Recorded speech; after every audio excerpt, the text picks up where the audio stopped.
రాష్ట్రంలో కూటమి ప్రభుత్వం వచ్చిన తర్వాతే నగరాలు, పట్టణాల్లో అభివృద్ధి పనులు వేగంగా జరుగుతున్నాయని గుంటూరు పశ్చిమ ఎమ్మెల్యే గల్లా మాధవ్ అన్నారు.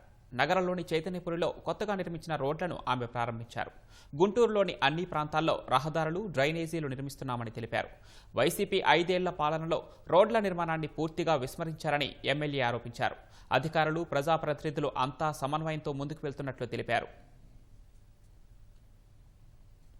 గడిచిన 5 సంవత్సరాల్లో ఒక్క చిన్న రోడ్డు కానివ్వండి, కాలువ కానివ్వండి వేసుకోలేని పరిస్థితి గత 5 సంవత్సరాల్లో మనం చూసాం. మరి కూటమి ప్రభుత్వం వచ్చిన తర్వాత ఎక్కడైతే ప్రయారిటీ వైజ్ చాలా ఇంపార్టెంట్ వర్క్స్ ఉన్నాయో అవి మా దృష్టికి తీసుకొచ్చిన వెంటనే అధికారులతో ఎస్టిమేషన్స్ వేయించి వాటిని శాంక్షన్ చేయించుకొని రోడ్లు వేసుకునే పరిస్థితికి ఈరోజు కూటమి ప్రభుత్వ నాయకులందరూ కూడా నడుం బిగించి ఈ యొక్క కార్యక్రమాలన్నీ చేపడుతూ ఉన్నాము.